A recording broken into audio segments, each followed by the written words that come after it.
All right, so good morning and welcome to the React Learning Series. My name is Vanessa Brewer. I am the Regional Interagency Council Program Administrator, and my co-host is Lee Taylor. Lee is the State Interagency Council Program Administrator, and we work at the Department for Behavioral Health, Developmental, and Intellectual Disabilities. We want to thank you for joining us today. Today's React Learning Series session is titled Helping Teens Build Resilience and Hope. And our speaker is Dawn Burke. Dawn is the Trauma System of Care Administrator with Aetna Better Health of Kentucky. So before I turn it over to Dawn for her to introduce herself, just wanted to go over a few housekeeping items. So please mute your mics if you haven't already. We have carved out time at the end for questions and answers. And at that time, you are free to unmute and or use the chat box. Lee and I will both be watching the chat box throughout for questions. But again, we'll save that to the end. Also, this workshop will be recorded and posted on the React's YouTube channel, and we'll put that link in the chat box a little bit later. Also, a session evaluation will be posted in the chat box towards the end of the session, so please take a moment at that time to complete it. And as always, certificates of attendance are available by request, so you can email me if you'd like to have one, and I'll put my name and email in the chat box as well. So I'm going to go ahead and turn it over to Dawn. Thank you so much for that introduction, Vanessa. Welcome everybody to this training about building resiliency and hope for children and youth. My name is Dawn Burke, and I'm the Trauma System of Care Administrator for Aetna Better Health of Kentucky, including the SKY program, if you're familiar with that. And I am so pleased that you all decided to join us today. Just a little bit about me. I've been in the mental health field for almost 35 years in August. And I've been in a variety of roles, including being a trainer and facilitator for a wide range of trauma-related topics, and also facilitating implementation projects for trauma-informed care for organizations. Teaching this course is so important to me because I really believe that all human beings deserve to understand trauma, where it comes from, and how to counteract it, including building resiliency. So we have some people here today. We can't necessarily go around and do introductions because in the interest of time, but if you could, just let me know you can do a thumbs up reaction or anything if you do any of the following kind of roles. Oh, sorry, hang on just a second. Let me get here. We may not be able to do this because it's hard to navigate between my slides and the chat. So hang on just a second here, or the screen. But if you are a mental health or human services professional of any kind, so therapist, case manager, care manager, if you are peer support specialist, basically if you're involved in the mental health or human services field, can you please just give us a thumbs up or a reaction of any kind? Okay, great. Thank you so much. I really appreciate that. And then, sorry, I'm not used to Zoom, so I'm kind of going back and forth here. All right, so are you a parent? And just raise your hand, or however you want to do it, a thumbs up or a smiley face, or depending on the day, any kind of face that you might have that you're feeling today. Okay, and then let's just go back hang on a second here. If you are an educator,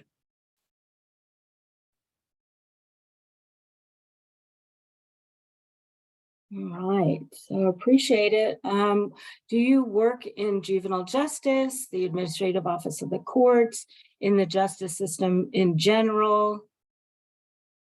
Any of those kinds of roles? All right. Okay, and then let me see if I missed anybody. Hang on here. And are you a medical professional? Are you a first responder or law enforcement? Just any of those roles. And then if I missed anything, feel free to put it in the chat. If you don't mind. Okay, it looks like we got lots of people putting stuff in the chat about the roles that they do. We've got a CDW here as well. So that's really awesome to have a range of people who are getting training about adverse childhood experiences. And so I hope that you all, even if you've had this training or a similar training, are still able to learn some things, maybe just get refreshed on things that you already know. Some of you, this might be the first time you're hearing this information. Some of you could do this training. So any input that you have, please feel free to put it in the chat. And Vanessa or Leah, I don't know if you wanted to kind of talk about that, or did you already? And I missed it because I was fooling around with my. You put your stuff in the chat. Okay, great. Thank you so much. So I really hope that you find this to be a safe space. And I know that that's become sort of a cliche, but it's such a good phrase for the culture and the atmosphere and the ambiance that I want to create within this training. Even though it's not a very long training, it's really important that people feel safe here. And so I'd also ask for your help to make it safe. A lot of participants may have their own histories of trauma, and some of this information could bring up unpleasant memories. So please participate at your comfort level.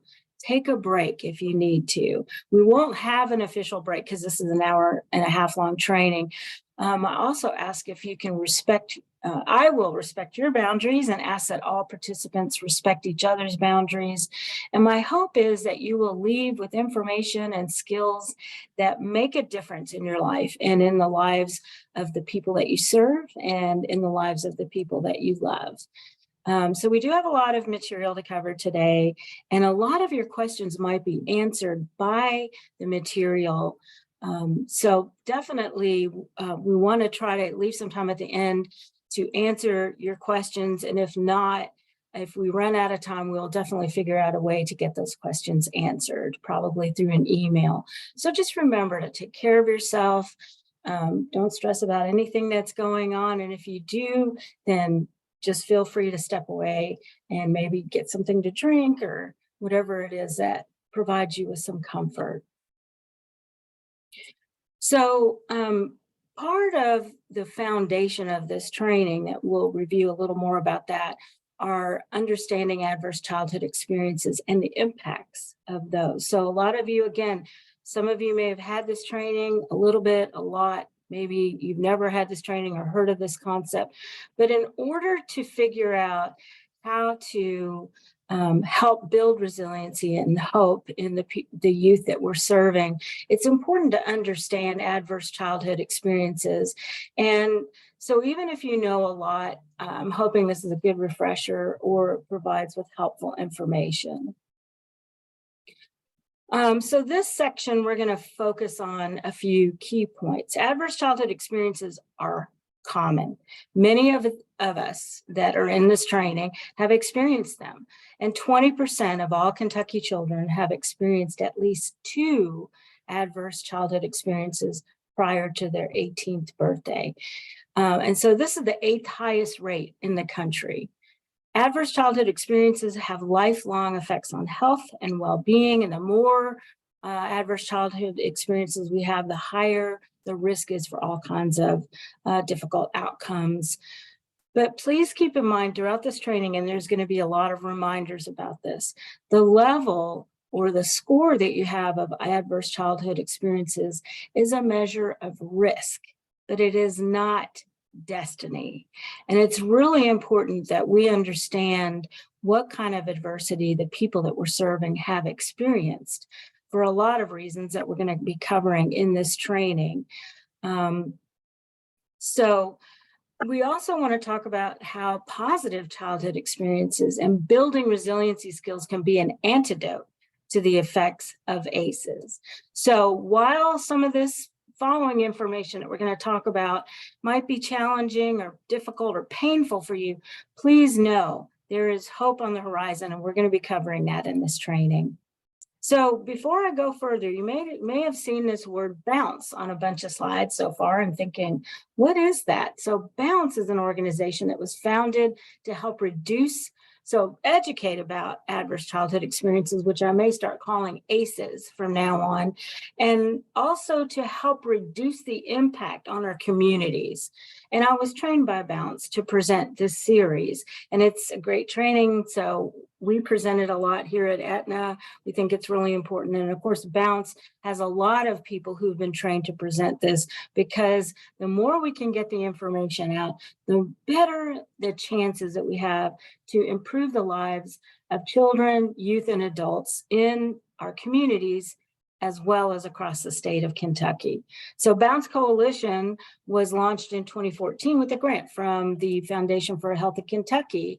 And so Bounce developed, piloted, and evaluated a trauma and resilience program for Jefferson County Public Schools, parents, and out-of-school time providers. The focus of Bounce is on the impact of ACEs and training people to recognize and respond by using a trauma-informed approach. And so today, Bounce has just expanded their scope so much. They do all kinds of work with schools, with public health departments, with community-based organizations, and all kinds of state and community partners, as well as health providers of various kinds across the state. So just to touch on this, today we're going to be learning about ACEs, what they are, how they affect us, about how to counteract the effects, and the risk of ACEs and toxic stress. So you can see we're going to talk about positive childhood experiences and building resiliency as well. Here's a little slide that sometimes looks kind of confusing when we first see that, but one of the important goals of this workshop is to give you a new way to look at people who may be struggling with trauma and may not always be behaving at their best as a result of this. So the way things often work with human beings is we experience bad events in our lives. Some are big, some are small, but all of them can create stress. And some really difficult events, bad things that are intense, that last a long time, that cause us to struggle because we don't have enough support, can be traumatic and have toxic effects on our bodies, minds, and spirits. And this kind of trauma often has negative lifelong effects. And so you can see if there's no intervention for somebody who has experienced adverse childhood experiences, especially if they're a child or a youth and they're going through this, then we see this list of negative outcomes: physical illness, mental illness, substance use, economic distress, social problems, isolation, and ultimately, potentially early death. So that's kind of a scary slide sometimes to look at. And there is good news, right? So if we help people develop resilience, we can reduce the impact of the trauma. People can and do have wonderful lives on the other side of trauma if we help them develop the skills and get the supports that they need. So you can see if we are able to, and resilience is, by the way, a very broad category. There's all kinds of information about it. But we can see if we have someone is able to work on their resiliency skills, they have a better health, a longer life, confidence, friends, well-being, they're happier, they're flourishing. So there's a lot of hope around this whole concept of adversity. So if you don't mind putting your answers in the chat, I may not be able to get to all of them, but at least everybody will be able to see them. You know, what behaviors do you see in the people that you serve? Or maybe even in your own family, in your community, you know, challenging things that you see. If you don't mind putting it in the chat, that would be really helpful. Let's figure out where the chat is. There we go. So what kind of behaviors do you see in people? And more than likely, people who've experienced trauma, whether you know about it or not, right? Yeah, substance use related. Yeah, absolutely. Very good. Defiance and acting out. Youth, they're struggling and feeling angry. Isolation is a huge thing. Anger issues, distrust, depression. Yes, Being easily overwhelmed, having post-traumatic stress disorder. Absolutely. And we know that there are behaviors that go along with that there are emotional states. People, right, Andrew, people can become hypervigilant as a result of trauma, maybe not able to be consistent with their responsibilities and might have a lot of anxiety. Yeah, these are spot on. Absolutely. Absolutely. Thank you all so much for participating, and feel free to keep putting things in the chat as they come up. So, do you see positive behaviors as well? Maybe even think about somebody that you're serving, somebody in your family, the community, because we're all complicated, right? Human beings can also have a lot of strengths and things that they can offer to themselves or other people. Empathy, right? So a lot of people who've experienced serious trauma can be amazingly empathetic towards others. Absolutely. They keep trying, they're persistent. I love these. Yeah, absolutely. They may be independent, right? They've had to learn to rely on themselves. Hey, Shelley, it's good to see you. Managing crisis situations. Yeah, right. So they may be actually pretty good in a crisis, right? And then sometimes we have the opposite. Absolutely. A lot of peer support specialists who are so hopeful for the clients that they're working with. I love that. To me, that's like the essence of peer support, right? Is supporting people and infusing hope into a future of recovery. I love that. Yeah, these are great. Thank you all so much. And we just want to note that bad behaviors don't fully describe a person and are often symptoms of events and feelings that these events elicited, negative events. So, sorry.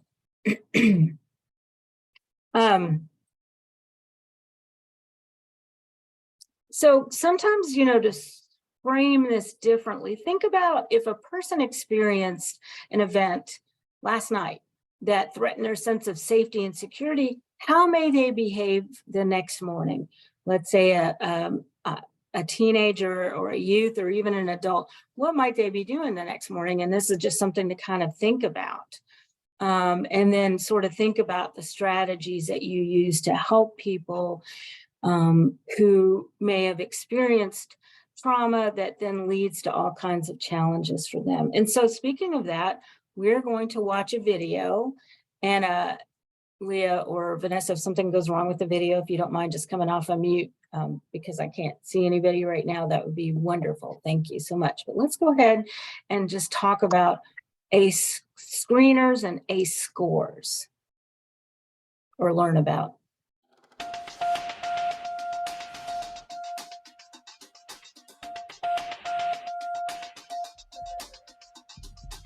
What does your parents' divorce have to do with your risk for heart disease? If your mother had a drinking problem when you were growing up, are you more likely to suffer from depression as an adult? Here's what you should know about ACEs. ACEs stand for Adverse Childhood Experiences, extremely stressful events that can happen to a child growing up. Some experiences are so stressful that they can alter brain development, as well as the immune system, increasing the risk of lifelong health and social problems in adulthood. The term comes from the Adverse Childhood Experiences Study, landmark research that shed new light on the root cause of everything from stroke and liver disease to substance abuse and mental illness.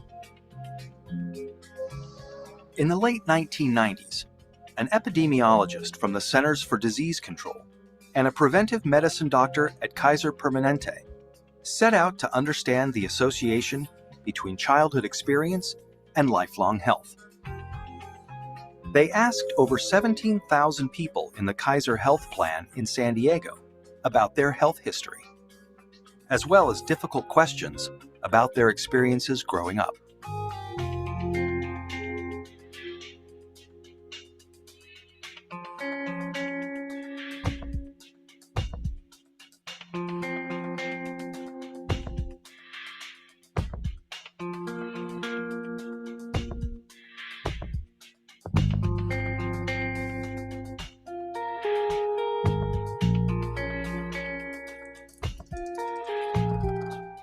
Anda and Felitti tallied up 10 different kinds of adversity in this largely middle-class and college-educated population.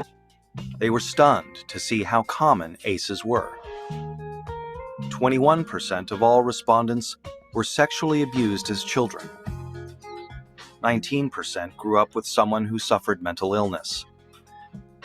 28% had been physically abused. And 2 out of 3 respondents had experienced at least one ACE. The researchers next looked at how someone's ACE score, or the number of adversities they experienced, related to a wide array of serious health and social problems. They saw that the more ACEs someone had, the greater their risk for poor outcomes compared with someone with no ACEs. Someone with an ACE score of 4 had twice the risk of heart disease and cancer.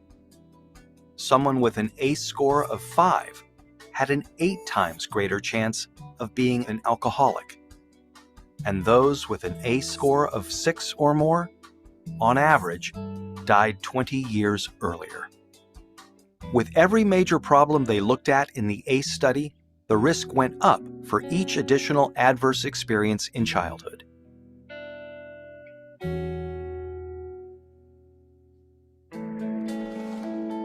As Dr. Robert Anda says, what's predictable is preventable. It's important to remember that ACEs are not destiny. ACEs are a tool for understanding the health of a population as a whole. For individuals, an ACE score can be a tool for understanding their own risk for health and social problems, and empower them to make changes for themselves and their children. ACEs tend to get passed down from generation to generation and are common across all income levels, races, and cultures. But increasingly, people of all different professions and backgrounds are coming together to discuss how ACEs affect their communities. They're finding new ways to treat and prevent ACEs. Many doctors are starting to screen their patients for ACEs as part of their medical history. More schools are becoming trauma-informed, considering the source of problem behavior when disciplining their students, instead of immediately suspending or expelling them. To learn more about interrupting the cycle of adversity and improving health and well-being for the next generation, please visit kpjrfilms.co.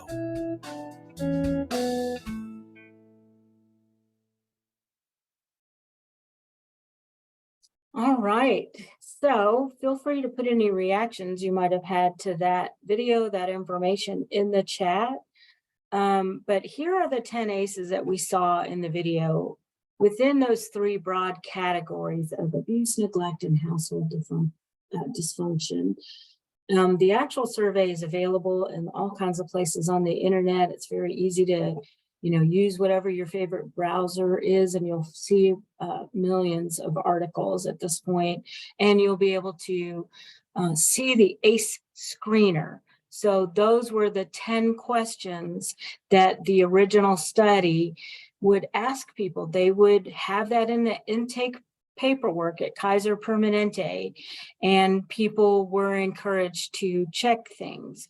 And then the medical provider was encouraged to kind of follow up with them, gently just say, hey, I see that this happened to you, in whatever ways that might be impacting you.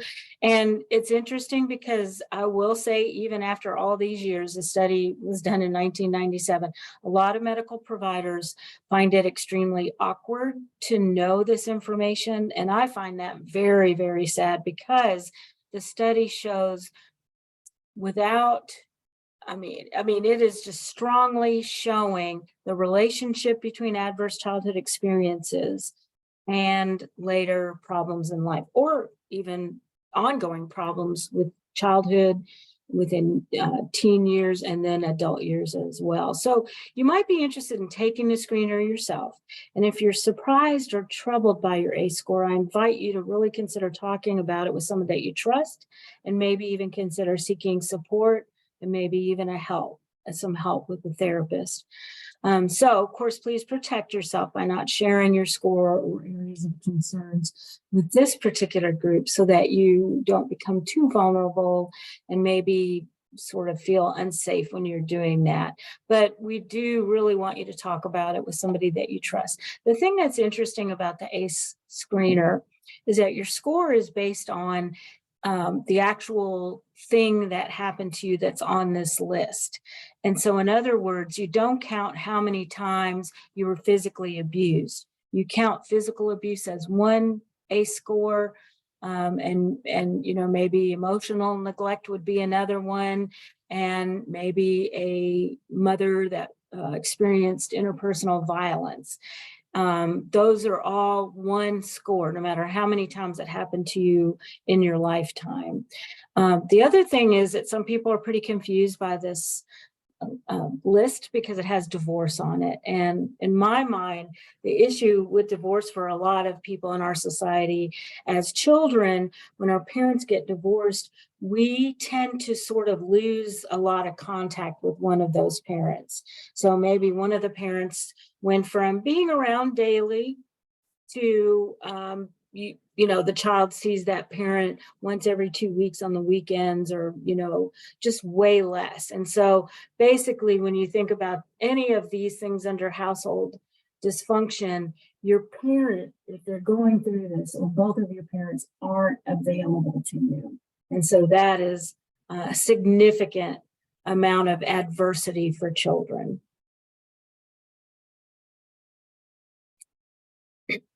So again, we're going to keep saying this, the ACE screener and your score is a measure of risk, not destiny.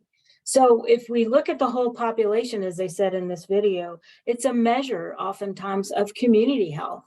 And so we had a slide earlier about some of the stats in Kentucky. We'll have a little bit more information about that. For individuals, it measures the probability of experiencing negative future events. It's not destiny. And even Robert Anda, one of the key investigators with the Center for Disease Control, or the CDC, said what is predictable is preventable. So if we know somebody's ACE score, we know what they've experienced, they can get the treatment, they can build resiliency and supports, then they can overcome the impact of that.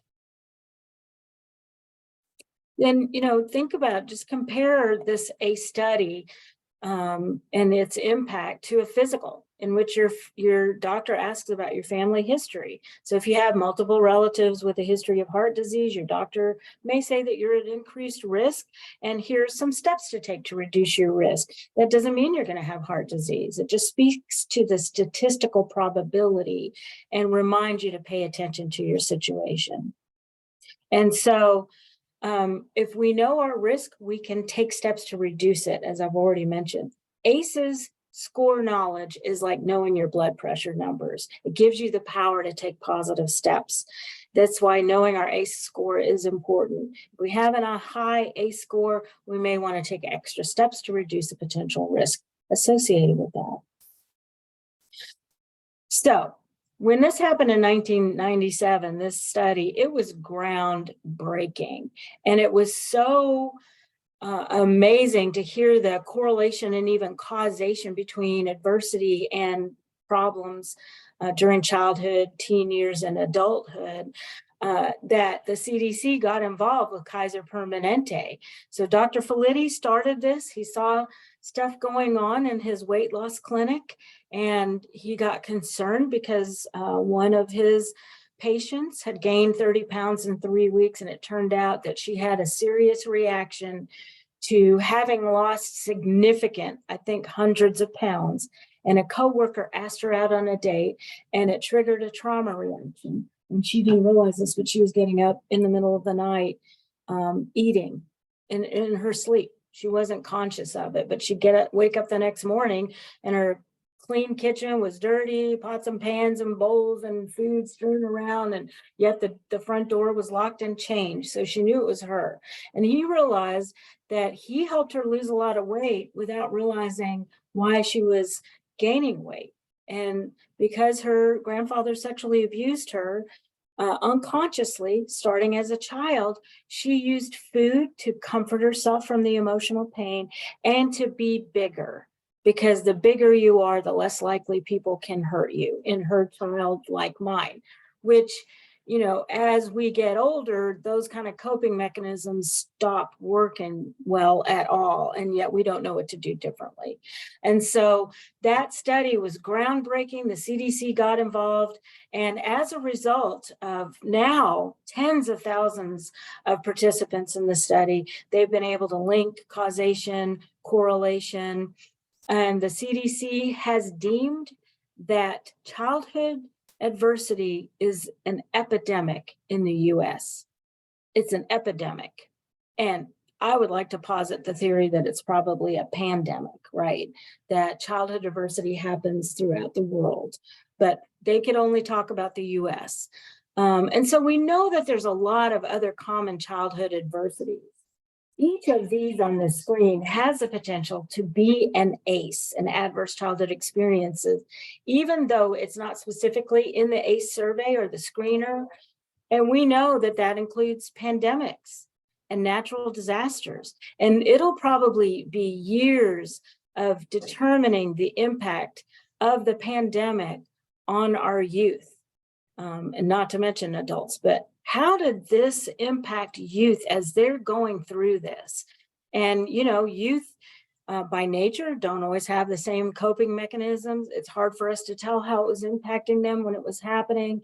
And now we're starting to really see research emerging about how many children and youth are experiencing anxiety, depression, that they went through significant isolation, which had a lot of impacts on them.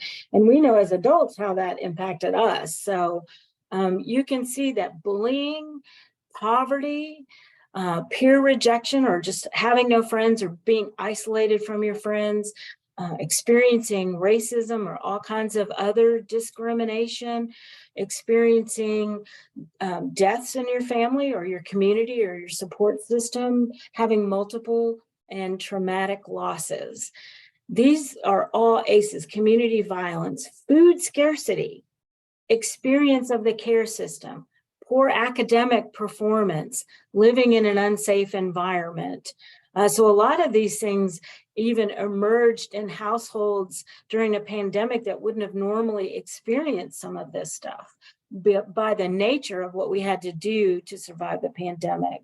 So these are other things that hopefully one day somebody will incorporate into an expanded screener. There are places in the country that have already done this. For example, Philadelphia has expanded the screener to include these. And some of these things are what we call at Aetna the social determinants of health, right? So poverty, food scarcity, community violence, poor academia, racism, and other kinds of discrimination. All of these things are sort of the foundational aspects that we're going to review in a minute that cause other types of adversity for kids, or are in and of themselves adversity. So it's important to understand that anyone can have trauma and stress in their lives. I mean, that the original ACE study was for middle class, mostly white people who were employed because they had insurance, the Kaiser Permanente insurance. And so these folks, it was surprising to see how much childhood adversity they experienced. The researchers weren't really expecting that. Well, now we have a whole array of people that we need to know this information about. So anyone can have trauma, which can lead to toxic stress.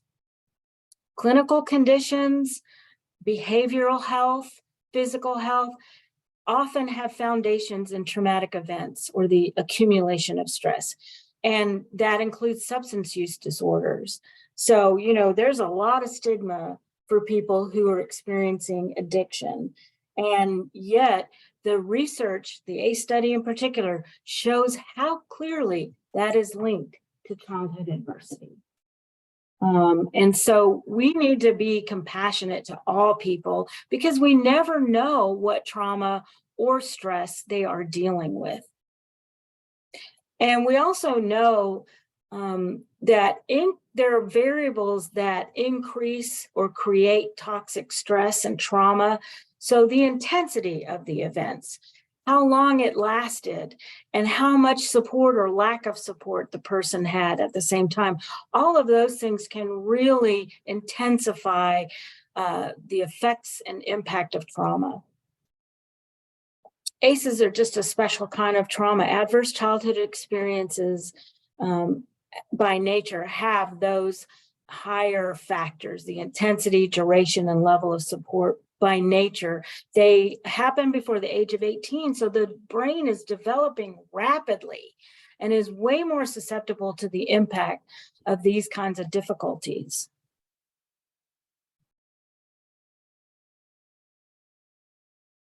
They touch on it in the video, but toxic stress hurts children and youth physically. There are hormonal changes with toxic stress that increase risk for a variety of health concerns. So if you know somebody, or you yourself are somebody who has significant amounts of physical health, emotional, psychological health concerns, you may want to make sure that we understand the adversity they experience as children. I would strongly encourage that.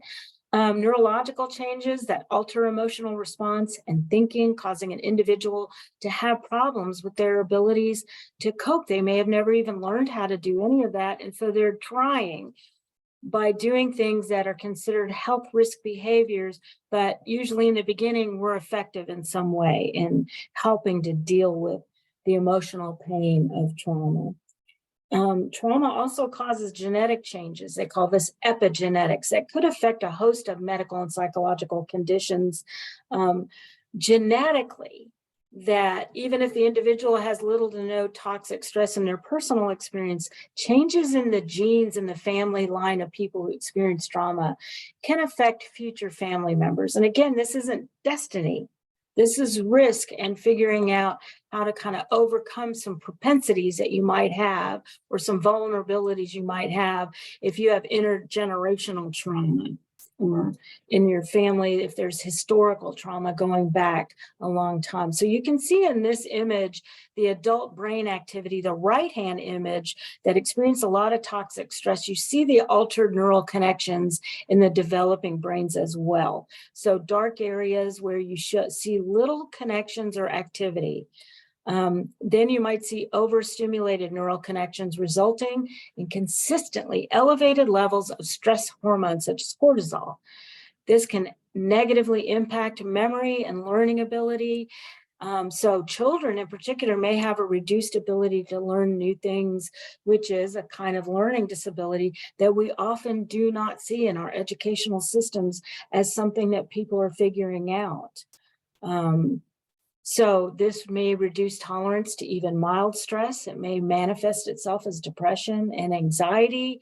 And these effects can in turn have severe economic and social consequences, like unable to maintain employment, problems with interpersonal relationships, not having a sense of self-efficacy or having poor self-concept. With hormonal changes, you see risk for diabetes, depression, immune responses, and cardiac health. With neurological changes, it weakens a connection to the thinking parts of the brain, strengthens connections to survival parts, which often reduce our ability to cope with adversity. So you've heard of fight, flight, or freeze, that sometimes people are in a constant mode of one or many of those states. They have serious emotional dysregulation. So something that wouldn't be a big deal to one person who maybe hasn't had a lot of adversity could be a huge deal to somebody who had a lot of adversity. They may be having trauma reminders and reactions to something that we can't, as an outsider, understand what's going on. Genetic changes can turn genes on and off, increasing the expression of mental illness, metabolic illness, cardiac illness, and addiction. So these changes in the brain influence the intergenerational nature of ACEs, which we know is going to happen anyway if one generation is not able to heal from and prevent ACEs in further generations. We've talked a lot about this, the 5-minute overview video that we watched. just to kind of make sure that we understand that the researchers found a direct correlation to a dramatic increase in heart disease, obesity, even broken bones. So you can kind of see the more ACEs that somebody has, the more likely they are at risk of experiencing a lot of physical, emotional, psychological health problems. So I've already kind of talked about this part about the fact that the original ACE study, I think they were doing great to ask about what they did, but as it goes on, you know, there are expanded ACEs in many cities.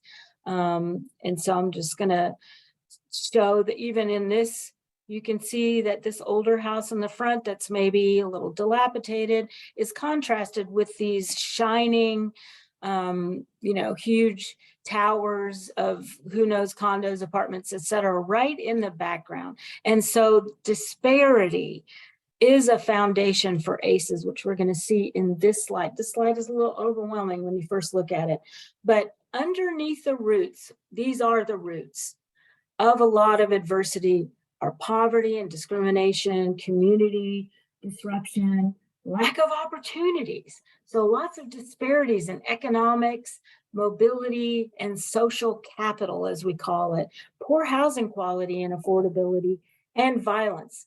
Interpersonal violence, community violence, all of these things then lead to this unhealthy tree right here and all of the childhood adversity that people and adults as well experience. I want to emphasize, and Bounce emphasizes, racial injustice is a significant source of trauma. And it's, of course, we know, always been a major concern, but it's coming out and being more, we're getting more informed about the impact of this.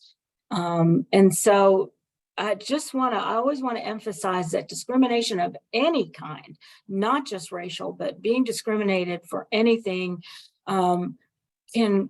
can really impact our ability as individuals and communities to function. So overt discrimination happens in employment and housing. Then some forms of racial injustice are more subtle. They call them microaggressions and disparate treatment in the criminal justice, the juvenile justice, and the child welfare systems.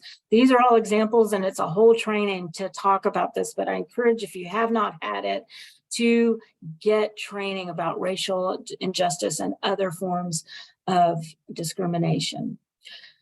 So when we look specifically at Kentucky statistics, and this is using the original ACE 10 item assessment that you've kind of seen already on the screen, and we touched on it a little bit, but it's important to know that young children in Kentucky are exposed to 5 or more significant adversities in the first 3 years. They're 76% more likely to have delays in cognitive, language, and emotional development. Most adults and children in psychiatric treatment have trauma histories. In a national survey of 12 to 17-year-olds, 39% witnessed violence, 17% experienced physical assaults, and 8% had a lifetime prevalence of sexual assault. So what started in childhood is continuing. More than 35% of children exposed to a single traumatic event develop serious mental health problems. Of a sample of juveniles in detention, 93% of males and 84% of females were exposed to a traumatic experience. 11% of males and 15% of females met criteria for PTSD. And I'm going to say, I think these numbers are probably a lot higher. It's just hard to get that information.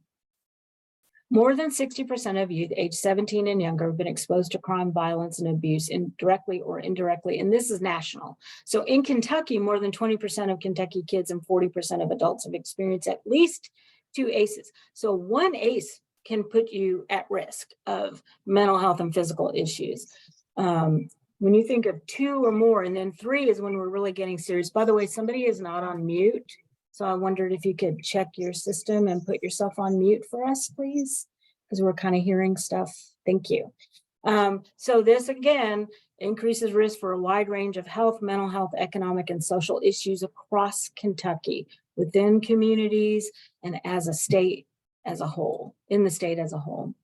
So some of the most common adverse childhood experiences in Kentucky, and we remember there's interactivity between ACEs. One ACEs increases the likelihood of other ACEs occurring.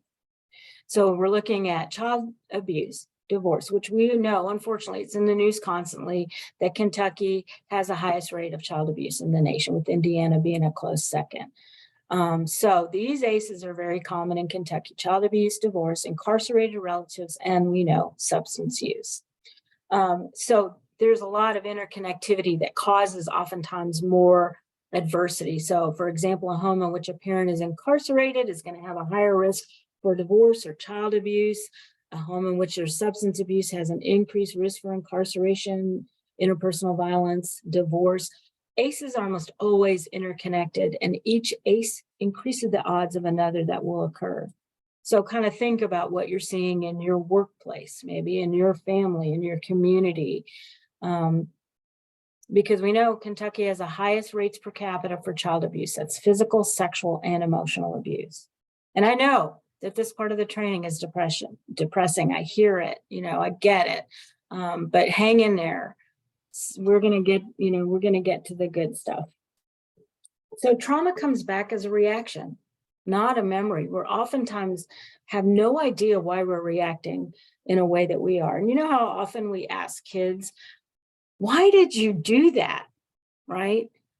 Kids have no idea why they did anything. Most adults don't have any idea unless they've had extensive, support and maybe even therapy. Bessel van der Kolk is one of the best known researchers on trauma and PTSD. His research shows that trauma often returns not just as an internal feeling, but as a behavior, expressing those feelings. So much of the behavior that we see in people who experience high levels of ACEs is in part or all rooted in their history of stress and trauma. And I'm not going to read every single thing on here, but you can see how this list gives us an idea of the effects of trauma on children, on their bodies, in their brain and their thinking, right? Which we covered a little bit, in their emotions. So we have a lot of kids who have very low self-esteem. They don't feel safe. They can't trust anybody. They don't know how to regulate their emotions, which often translates into adulthood. So if something sets you off and your first reaction is to become physical, then your chances of being incarcerated, getting in trouble with the law, etc., are really high. They may have problems connecting to other people. And then I've already mentioned some of the behavioral issues that can happen. So we learned already about, how the brain can be affected. And it's just important to really understand trauma triggers that may occur in your families and the people that you're serving, in your schools if you're an educator, you're a CDW, to understand why children are misbehaving. It's oftentimes it looks very irrational or extreme. Chances are they are having a trauma reminder, also known as a trigger. And we know a trigger is some aspect of a traumatic event that occurs in a current situation, but unconsciously, usually the child or the adult are being reminded of the original adversity.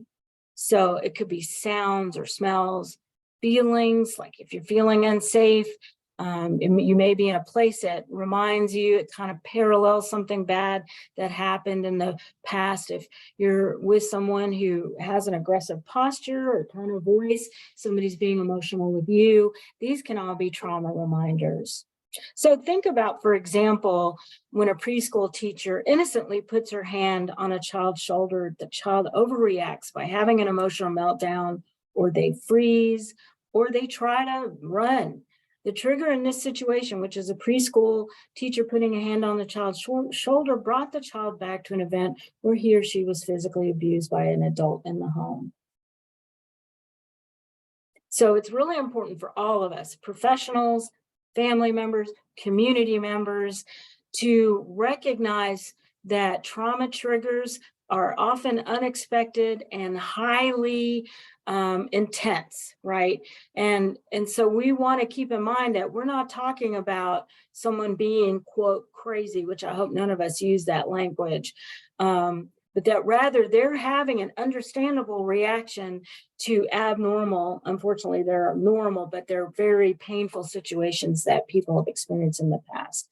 So one thing is you want to be able to identify trauma triggers, and you may need professional help to do that. Be emotionally and physically available in a non-threatening, safe way. You can respond, but don't react, right? Which is so easy to do. If somebody's over the top with their behavior, you're just like, calm down, settle down. That's not helpful. The last thing you ever want to say to somebody who's emotionally dysregulated is to calm down, right? That's really invalidating, etc. Do not use physical punishment. Of course, the American Medical Association has come out with their stance on physical punishment, corporal punishment, which is it's not effective and it's harmful. And if you're somebody that uses that, there's no shame or blame. You do the best you can. You do what you learned, but you may want to work on getting away from that. And of course, if a kid has been traumatized and they are punished physically and sometimes in other ways, it can be re-traumatizing. Don't take the behavior personally. Try to listen. Just be there. Help your child learn coping skills that let them relax, right? So deep breathing, box breathing. There are all kinds of apps and videos to watch about this kind of stuff. Be consistent and predictable and patient. Allow them to have choices and some control in their lives, and do activities that build on their self-esteem.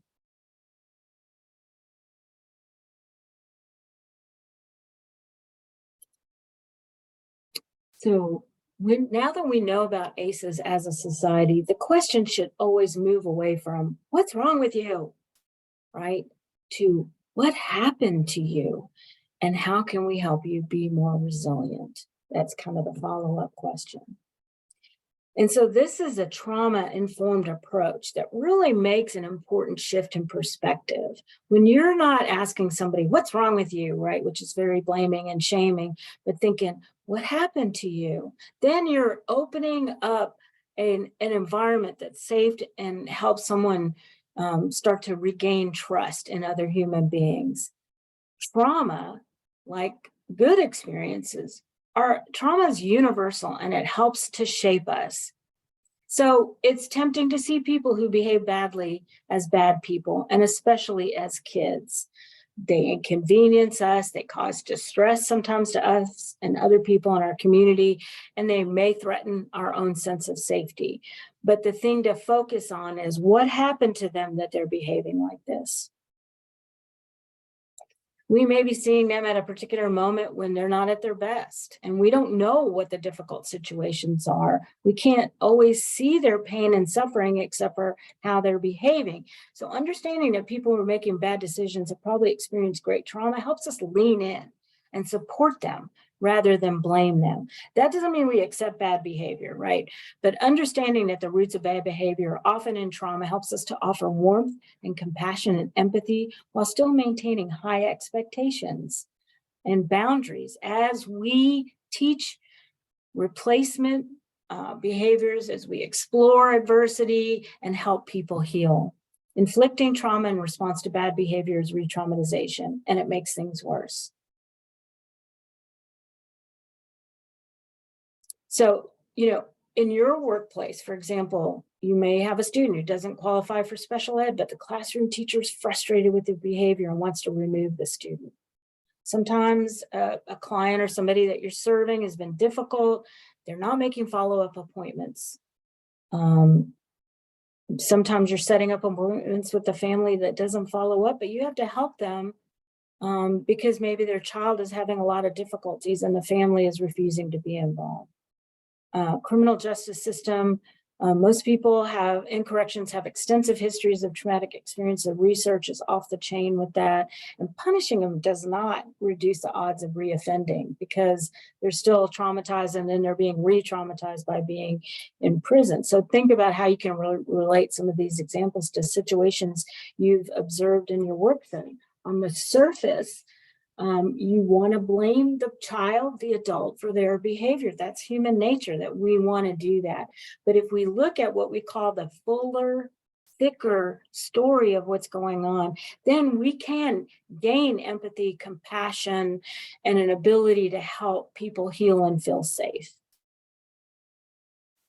So just to kind of recap, stress and trauma are unavoidable, but we're going to move into how it's possible to build resiliency for yourself as a professional, as a family member, a community member, as well as helping other people through support and authentic relational caring. So let's talk about some of the strategies. The first thing to think about, one important way to avoid or to counteract adversity in children is by focusing on incorporating positive childhood experiences into a child or teen's life. It is never too late. So let's watch a short video just to kind of emphasize this concept. Takes a second to load. Please bear with me. There we go.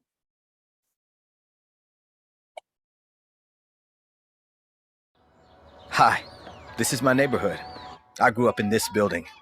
This is a great community now, but it's had its share of problems. When I was a kid, our community had high unemployment, a lack of resources for families, and lots of kids hanging out with no adult supervision. You might have heard about adverse childhood experiences, or ACEs. ACEs are traumatic events in childhood, like abuse and neglect, that can increase risk for future problems. But they don't have to. The good news is that ACEs and their consequences can be prevented. Take me, for example. I was at risk for ACEs, and despite all the things that put me at risk, some pretty incredible people helped make sure that I wouldn't become another statistic. Come on, I'll show you around. That's Jackson. He's a cool kid. His dad left when he was 2, and his mom works 2 jobs. I hang out with him every Thursday night and help him with his homework. Sometimes we grab ice cream. It's fun. Plus, he has another adult role model to learn from and trust.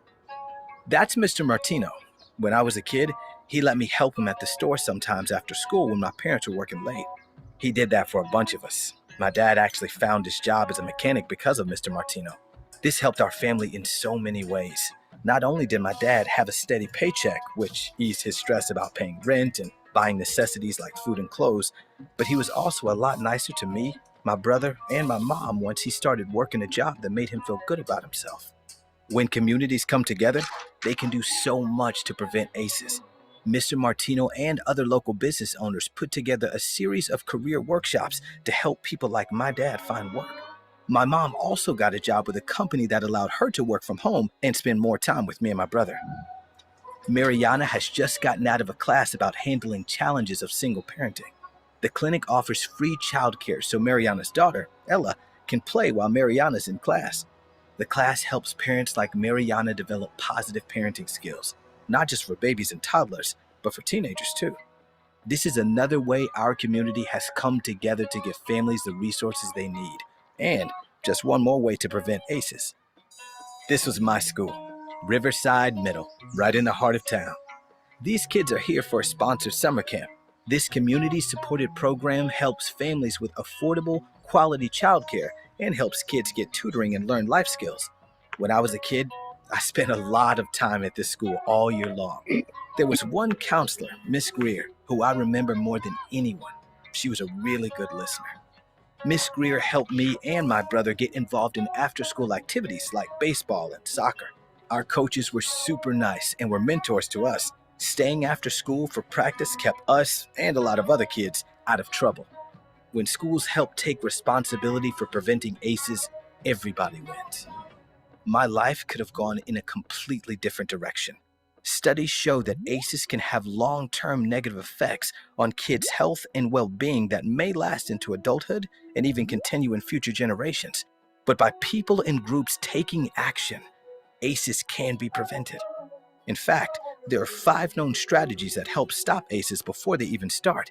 You can implement them in your own community, just like we did. How?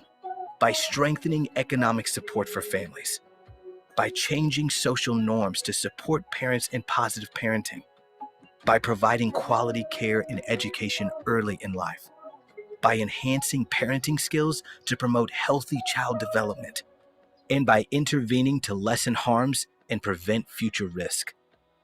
So, now you know my story, and you've seen the prevention strategies in my community that helped me beat the odds. I had healthy relationships with my family and friends. I learned how to take care of myself and make good choices. And today, I'm a mentor to other kids who need some extra help so they don't become an ACEs statistic. Safe, stable, and nurturing relationships and environments are essential to prevent child abuse and neglect and to assure that all kids reach their full potential. Are you thinking what I'm thinking? Banana split? You got it.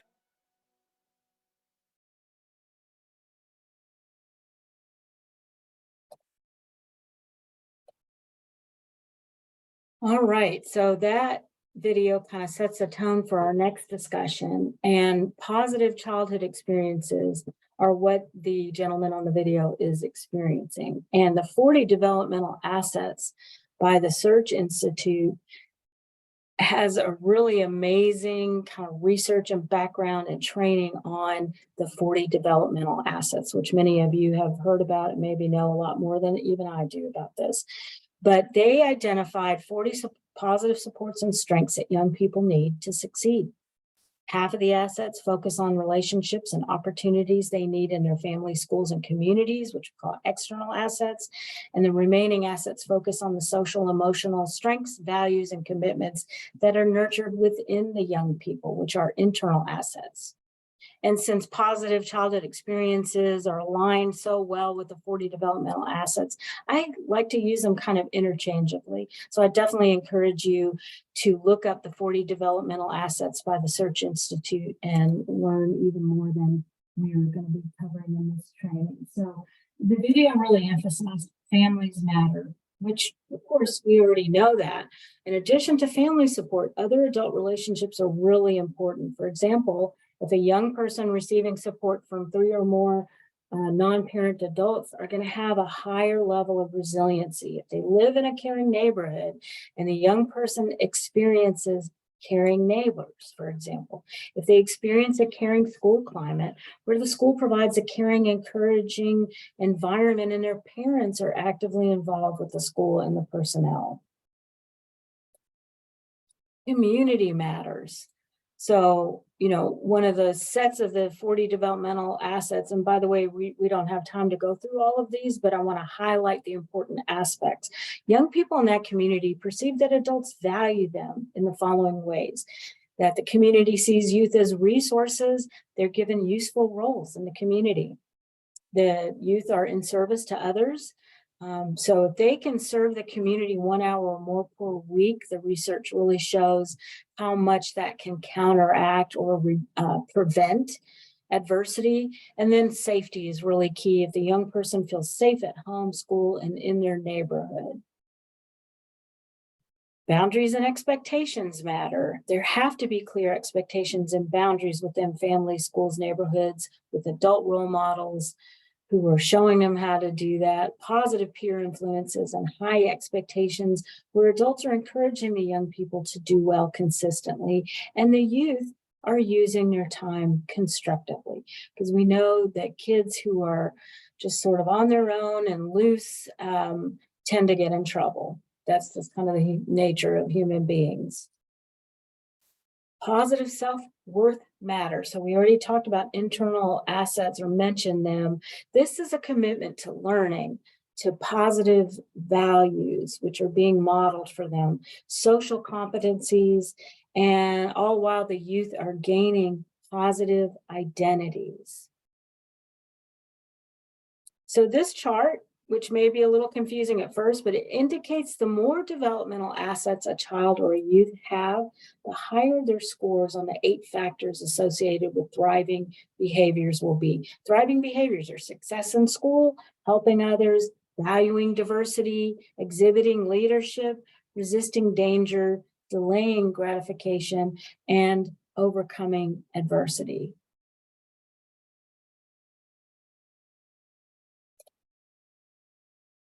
This chart demonstrates the more developmental assets a child and youth have, the less likely they will engage in risky behaviors. Risky behaviors include using tobacco, alcohol, marijuana, and other drugs. School truancy, engaging in violent behavior, having eating disorders, depression and anxiety, and even attempting suicide. So you can see, we know a lot of communities are barely able to survive. They don't have enough food, they don't have safe housing, they live in scary neighborhoods. How are you supposed to do this, right? Well, as a community and as a society, it is our role to figure out how to support people who are experiencing such intense inequities in life that they can't even feed their kids. How are kids' brains, which are organs, supposed to develop if they don't have enough food and they don't have enough of the right kinds of food? So this is just an example of how it is upon us as a community and a society to make sure that people have equal access to all of the things that they need, which we also call here at Aetna, again, social determinants of health. So while positive childhood experiences are a huge part of building resiliency, I want to just go a little deeper into how to help build resiliency for children and teens. So resilience is something that we throw around a lot nowadays, especially as a result of the pandemic. And so here is a definition.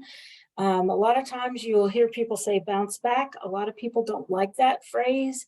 And so this is from the American Psychological Association. I'll let you all read this for yourself. So again, the good news is that trauma doesn't define our destiny, and there's a growing body of knowledge that helps people and organizations and communities recognize and respond to trauma, building protective factors and shifting a perspective from what's wrong with you to what happened to you. And so studies show that children who've learned resiliency skills are 3 times more likely than their peers to be engaged in school. So kids who haven't learned about, haven't acquired resiliency are often not engaged in school. Individuals that have high ACE scores and high support can have less risk than individuals with low ACEs and no support. So Oprah talks about this a lot. Oprah, by the way, is extremely involved in the trauma-informed care movement in our nation. And she shares a story. She went through neglect, childhood physical abuse, and definitely sexual abuse. But she had a teacher who believed in her, who helped her flourish her skills and her gifts. And she had, I think it was like an aunt or a grandmother. And those 2 people helped Oprah be more resilient around the adversities that she experienced. Organizations that are serving adults who have been impacted by trauma can prevent further harm by creating safe spaces where clients and staff feel empowered and I lost my place, sorry, that they feel empowered and supported. So it's just as important for staff to feel empowered and supported to be operating in a trauma-informed care organization as it is for the people that we serve, right? It's kind of hard to do all that for people if you're not experiencing safety and trust in your own environment. Resilience is a developmental process over the lifespan that has to be modeled and taught and promoted. So it doesn't just come naturally to most of us, although some of us it does more so.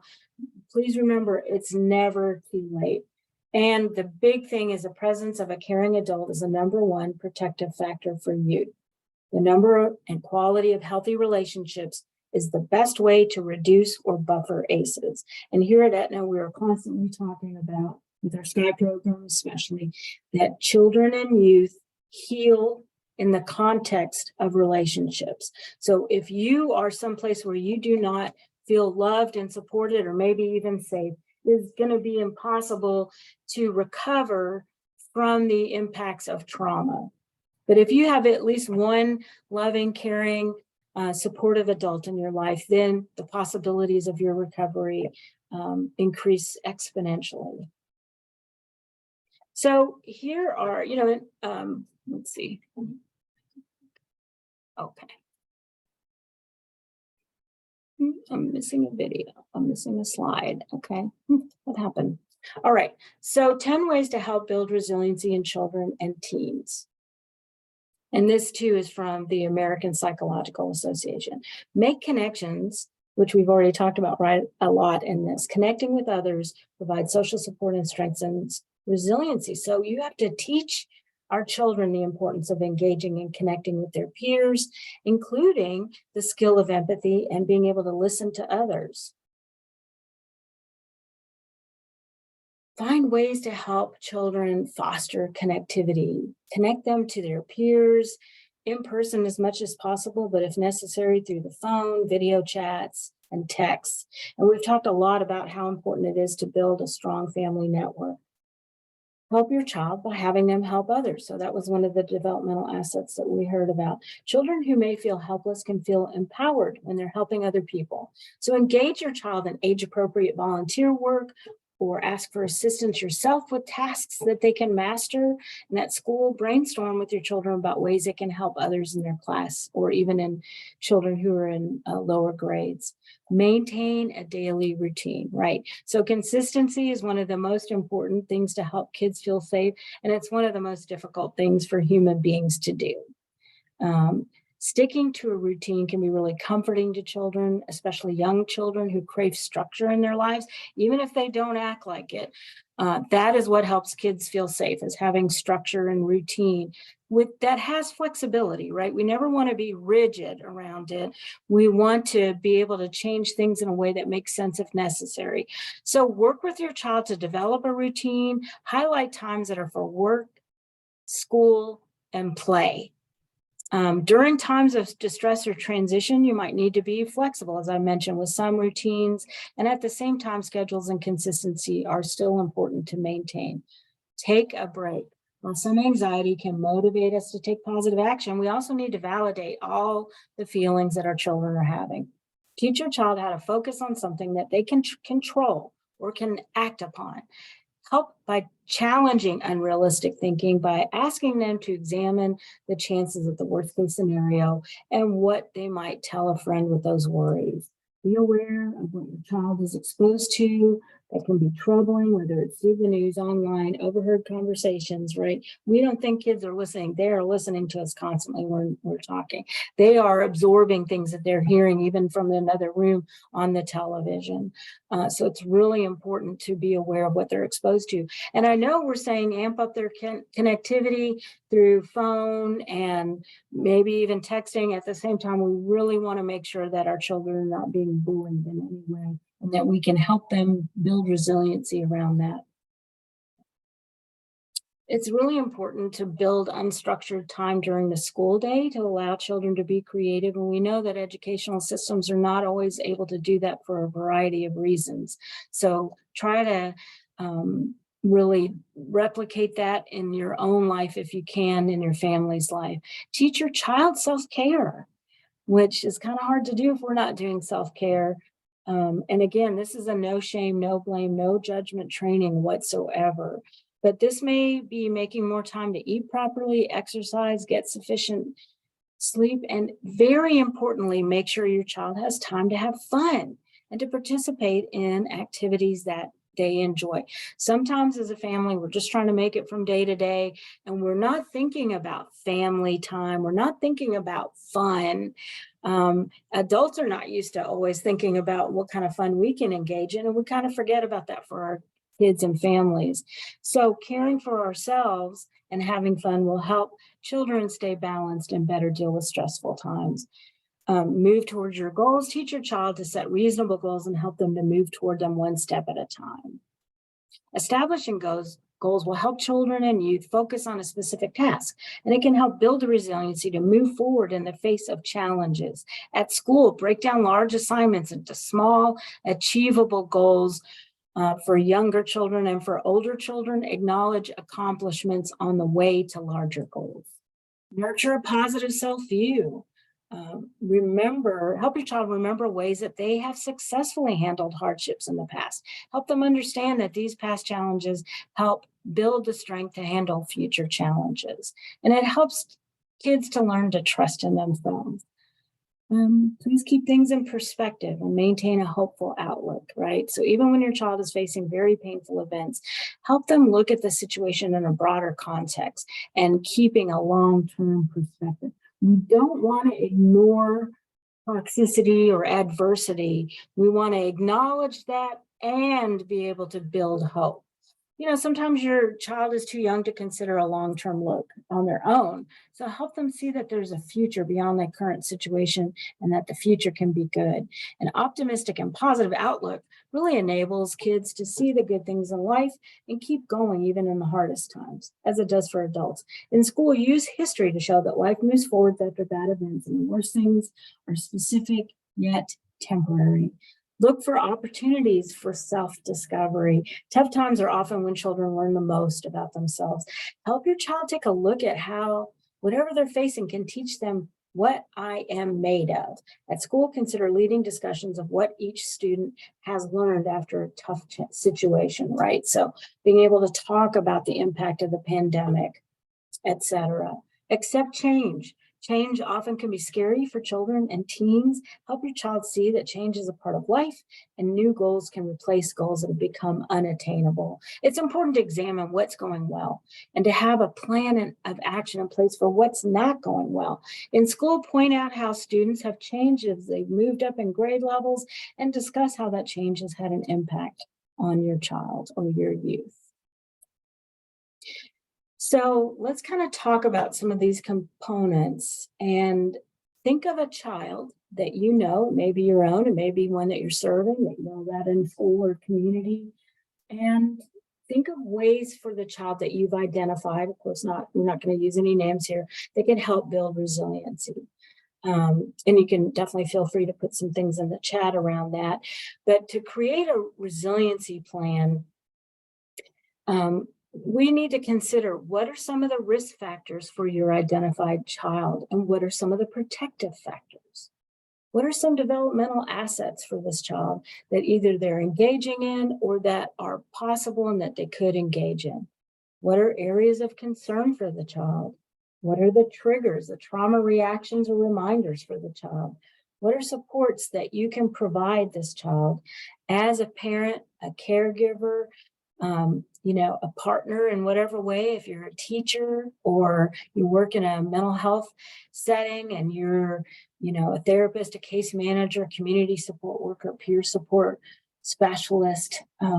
What are the supports that you can provide that are within your role, right? Keeping to appropriate boundaries. It's really important to come up with a list of this. And then what are some community supports that can be provided for this child, which I've kind of already covered under the other supports. So just kind of even in your head or just jot down the answers to the questions, and that helps you start to build the resilience plan. And if you need more information about this, please don't hesitate to reach out to me. So now the purpose of this slide that we're showing a second time is to remind you that people, children, teens, and youth have a capacity to create a new story to deal with trauma and stress by building the developmental assets, the positive childhood experiences, and resilience. So you can see some of these things that we've talked about in building resilience then lead to the more positive outcomes, regardless of somebody's ACE score. All right, so at this point, I'm glad. Oh yeah, I love this. Some new messages. Tammy was talking about how some of the youth that we work with who are in a lot of pain can also be very creative and artistic. Absolutely. Susan loved the video. Thank you. I think that might have been the first one. Thanks, Vanessa. Yeah, both of these videos, in my opinion, are really powerful. So what other questions, thoughts, ideas, things that you want to share? We've got 10 minutes, which rarely happens in a training. Usually I'm, you know, talking really fast. Oh, thank you, Tammy. I really appreciate that. Yeah, putting ACEs together with positive childhood experience, which also people call PACEs. There's even a website called PACEs. And it really is important to see that while ACEs happen, there's so much hope that we can infuse. And that is a big part of why I wanted to do this training, is to infuse hope into the process of recovery. And Vanessa, we can do a PDF, absolutely. So we'll see if we can get the PDF to everybody who wants it, who's attended. Because it's Bounce material, I can't send the whole PowerPoint, but you can always reach out to Bounce if you wanted to. And speaking of which, if you wanted to, you could scan this QR code, which sometimes works and sometimes doesn't. But you can also just reach out to me and I can get you the link if you want to. I will put my information in the chat because I think it's really important for you all to be able to follow up if you're having thoughts and difficulties. I want to be there to support you. That's my job at Aetna, right? Is to try to really reduce ACEs from even happening by educating everybody on what they are and what we can do, as well as to help people heal from the ACEs that they have the experience, the adversity that they have gone through. And I know so many people who are models for recovering from adversity. So my father, who my grandparents were serious alcoholics, and with good reason, because they both had a lot of adversity in their own childhoods. When he went to Vietnam, it really gave him straight up symptoms, signs, and a diagnosis of post-traumatic stress disorder much later. And he got treatment for that. And now he's one of my models for mindfulness. So he's 85. He does meditations. He does his morning affirmations every day without fail. He greets the beautiful surroundings. He lives in Hawaii, so that's pretty easy every day. And he goes to mindfulness-based classes on a regular basis. He attends meditations, guided meditations, and it's just amazing that pursuing resiliency can be a lifelong thing, but you're getting better at being resilient, at having skills and healing throughout your life. So if my dad can do it, anybody can do it. I really appreciate you all hanging in there with us. It was wonderful to spend some time with you today. I feel really, really blessed to be able to do that. And again, putting my email address in the chat. If you have any ideas or questions or thoughts, or you want training for your organization, please don't hesitate to reach out. There's my email address. I've got a couple other things to show you in this. So here are ways to stay in touch. Oh, I forgot, my email address is in that, but the chat, you can just copy it and keep it. Bounce has a Facebook page, a Twitter account, an email address, and a website. Reach out to Bounce. If you have suggestions about the training that you think that they could incorporate some things, if you want them to do training for you. By the way, Aetna does all of our trainings for free. I think Bounce does have to charge because they're a coalition and they've got to support their backbone agencies, et cetera. So, but they have fantastic trainers all over the state for the Bounce. And then here's a list of resources. So when you get the PDF, you'll be able to have these. The Harvard Center on the Developing Child, if you see that on the second one, has 10 great resilience videos. That PACES connections that you see right there, that's positive. I'm not sure what the A stands for. I think it's just to make it sound better, but it's positive childhood experiences. I'm sure, I know it stands for something, but I'm just always like, PACES is such a good way of thinking about like making strides, right, towards positive childhood experiences. And so there's some other things on here. It's so easy to find mindfulness apps on your phone that are free. You can watch a million videos on YouTube about mindfulness, meditation, stress reduction. Actually here at Aetna, positive and adverse childhood experiences. Thank you, Vanessa. Yeah, I should know all that.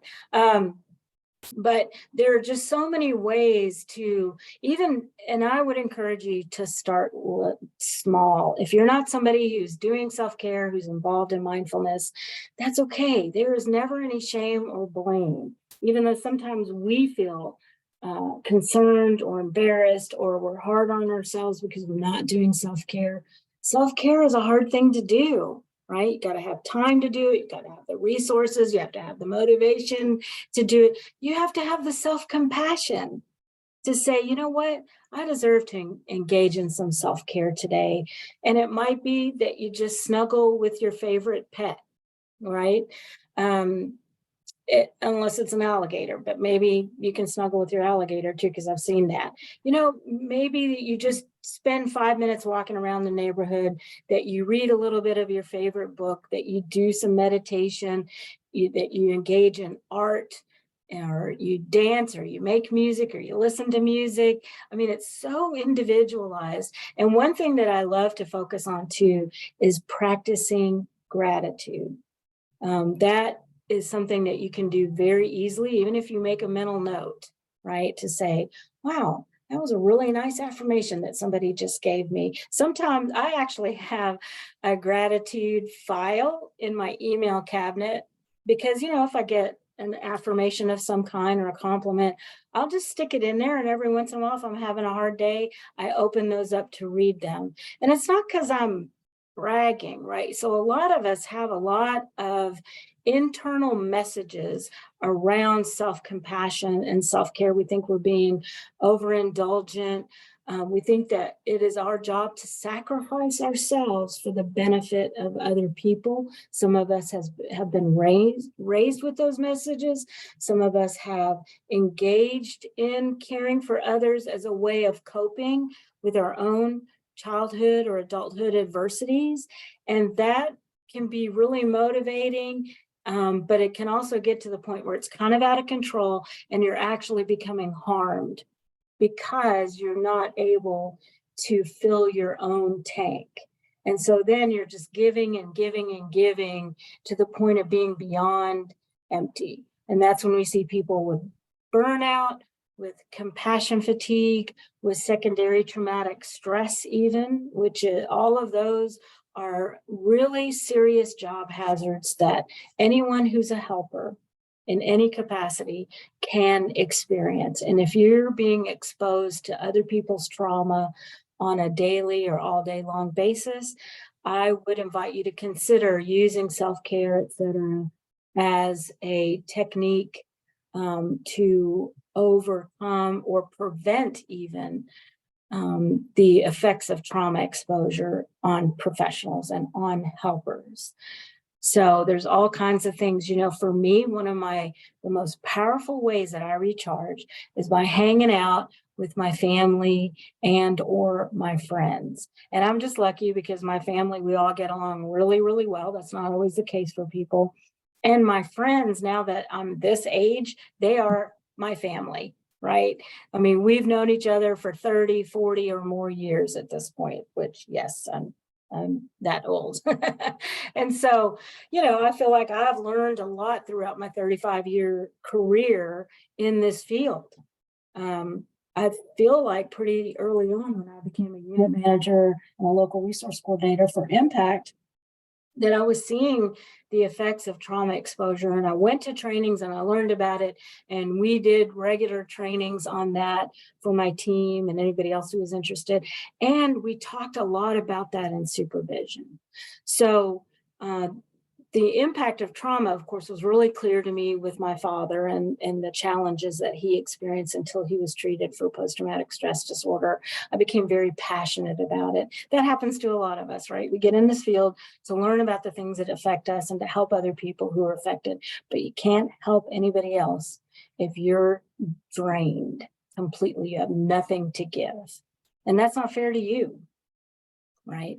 So that's my soapbox about self-care. I love that. I love these comments, and thank you also. Oh, This is Bounce 101, Tammy. Sorry about that. I'm glad the survey popped up for you. I did kind of mix some things because Aetna actually asked Bounce to create a 103 for us. And that's about the positive childhood experiences and the 40 developmental assets. Michelle, thank you so much. It's always great to hang out with you. I really appreciate all the positive things. And thanks, Vanessa. Yeah, positive and adverse childhood experiences. Christy's like me, she didn't really know what the A stood for. Yeah,